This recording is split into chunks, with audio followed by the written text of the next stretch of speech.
আসসালামু আলাইকুম। প্রিয় দাখিল দশম শ্রেণীর পরীক্ষার্থী বন্ধুরা, এসএমবি চ্যানেলে তোমাদের স্বাগতম। তো চলো দাখিল হাদিস শরীফ বইয়ের 45 নম্বর হাদিসের তাহকিক, যেটা 2025 সালে আসছিল সেটাতে চলে যাওয়া যাক। লাস্টের একটা, আগের দিনে 3টা করিয়েছিলাম। তো এটা হলো মূল শব্দ দুইয়া, অর্থ ডাকা হয়েছে। আমরা জানি তাহকিকের ক্ষেত্রে অর্থটা খুব গুরুত্বপূর্ণ। তো সর্বপ্রথম আমরা অর্থ জেনে নেব। দুইয়া অর্থ ডাকা হয়েছে। এখানে দুইয়া অর্থ ডাকা হয়েছে। সিগা ওয়াহিদ মুজাক্কার গয়েব, বাহাস ইসবাত ফেল মাজি মাজহুল। এখন আমরা জানি মাজি হচ্ছে 3 অক্ষর বিশিষ্ট, এখানে 3 অক্ষর আছে এবং মোজারের আলামত থাকবে না। এর মধ্যে মোজারের আলামত কি পড়েছিলাম, আলিফ তা ইয়া নুন, এই চারটার কোনো একটার মধ্যে নাই। আর এখানে অর্থের মাঝে আমরা দেখতে পাচ্ছি যে ঢাকা হয়েছে। এখানে কে ডেকেছে উল্লেখ নেই, অর্থাৎ বাক্যের কর্তা উল্লেখ নেই। সুতরাং এটা হচ্ছে যে ইসবাত ফেল মাজি মাজহুল।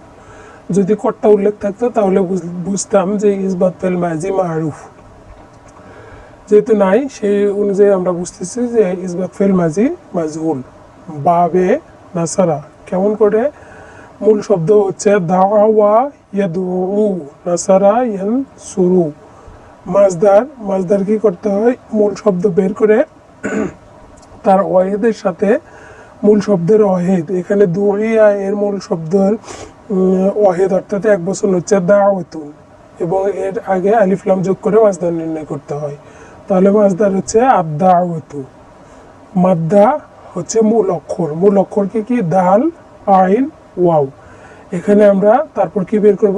জিন্স বের করার ক্ষেত্রে প্রথমে হলে মিসাল, মাঝখানে আজওয়াব, শেষে হচ্ছে নাকিস। তাহলে এখানে আমরা শেষে অর্থাৎ লাম কালিমায় ওয়াও আছে, আমরা বুঝবো যে নাকিসে ওয়াবি। যদি মাঝখানে ওয়াও থাকতো বুঝতাম আজওয়াফে ওয়াবি।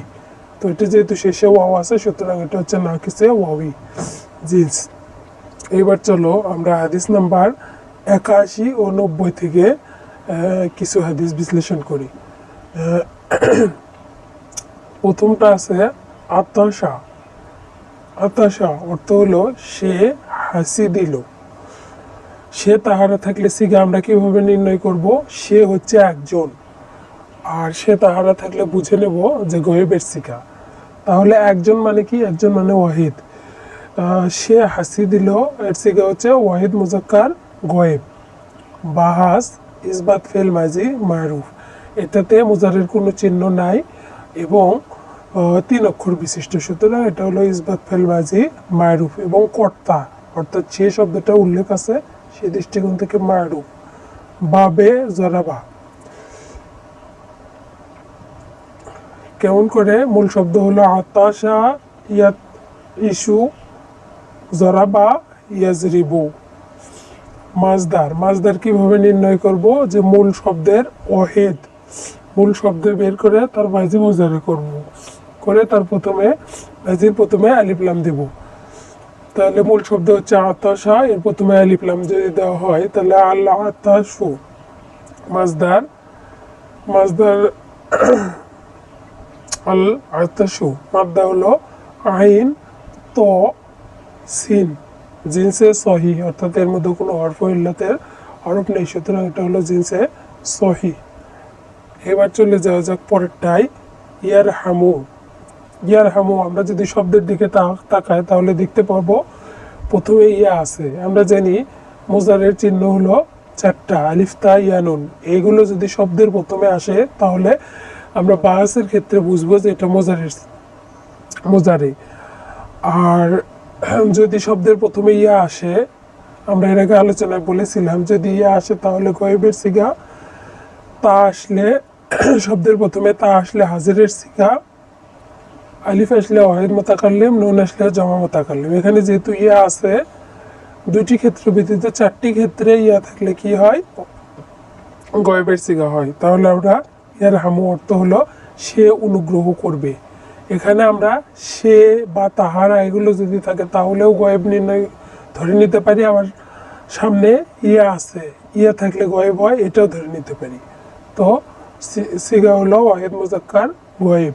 বাহাস ইসবাত ফেল মুজারে মারুফ, এখানে সে অর্থাৎ কর্তা উল্লেখ আছে, সুতরাং এটা মারুফ।